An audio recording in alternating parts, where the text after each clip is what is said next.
Hi everyone, Vachi here from Recording Studio 9 and thanks for joining me. And in today's video, I will be comparatively testing and finding out the difference between the $20 professional microphone, which is Shure SM-57 lookalike or clone or copy, and the original Shure SM-57 microphone. So we're going to find out what the differences are, whether the $20 compares with the $160 original microphone, and what the differences are. In this experiment, I won't be actually playing instrument and miking the instrument and letting you choose which one is better or not. No, what I'm going to do is I'm just going to do a comparative test, look at their frequency response graph and see what the differences are. Now, every microphone has its own tonal characteristics. This will just show us whether the $20 I paid is worth the money compared to the $160 I paid for the original one.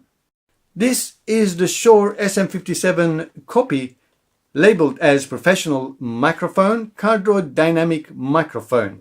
It is the Shure SM-57 lookalike, but it's not sold as SM-57. It is sold as a dynamic microphone. So it's not a fake copy. And I paid $20 from eBay and I purchased from Hong Kong. It arrived via Malaysia and it took about a month to get here. But $20, that included delivery as well.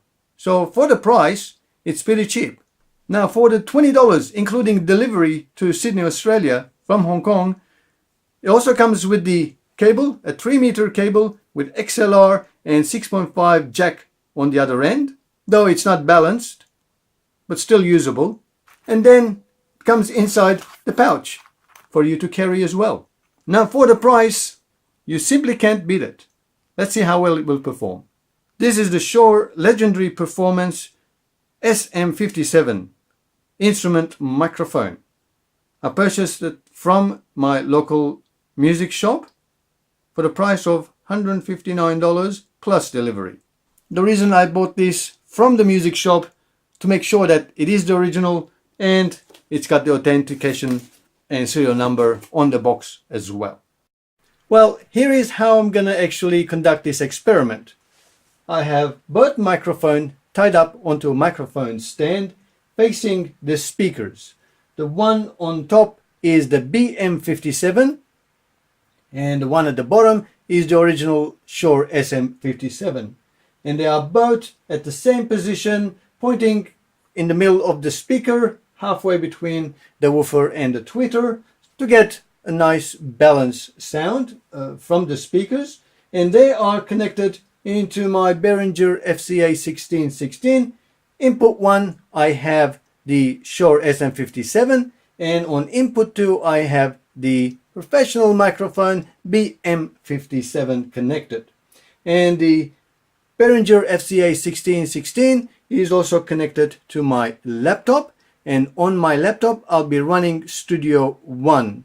So what I'm going to do with Studio One, it includes a tone generator. So I'm going to generate a tone sweep from 50 Hz to 20 kilohertz and then let it sweep with that frequency. And as it's sweeping, I'm going to adjust the output volume to get nice decent volume from the speakers. And it's only going to come out of one speaker, not the other one, so that we get centralized sound coming into the microphone. And then I'm going to adjust the levels of the inputs of the audio interface, the gains, so that I get about minus 24 dB on each one of the channels. Now, because they are same distance apart, pretty much next to each other, I should be able to get the same amount of sound pressure hitting both microphones. And then once I have both levels at minus 24 dB, I'm going to look at the gain knobs on my FCA 1616 and compare it to see if they're sitting at the same amount of gain or more or less. And then I'll be able to compare it to see which microphone is more sensitive. Here is my tone generator. And you can actually see it's going from 50 Hertz to 20 kilohertz. And it's going to wobble in logarithmic sweep over sine wave. So as soon as I turn it on, it will actually start generating that tone until I actually turn it off. And then while it's playing, I'm going to adjust the input gain of each of the microphone. Let me get a decent amount of volume from the speakers.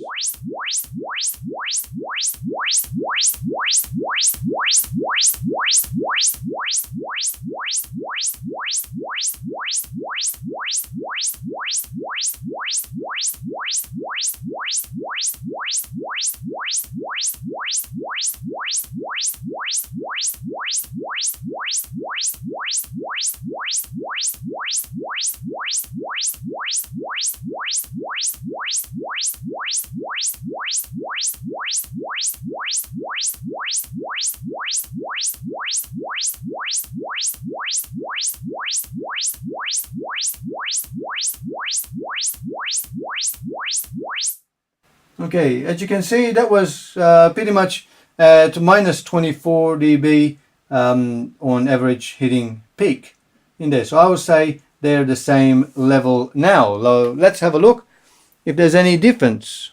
I'll try to zoom in on the video. You can see the SM-57 required more gain than the BM-57.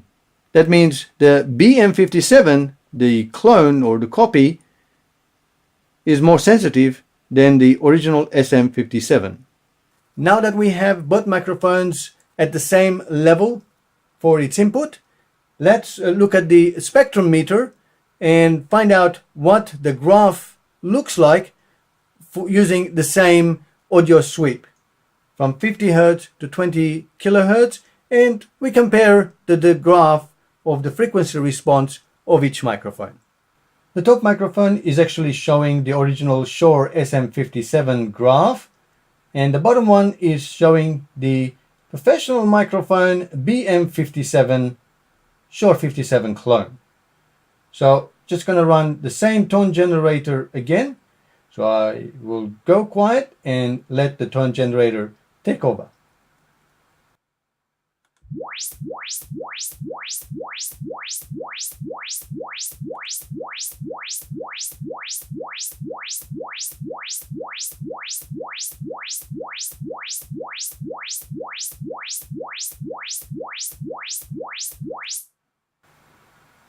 Okay, looking at the graph, we can actually see how the Shure SM-57 is pretty smooth all the way through.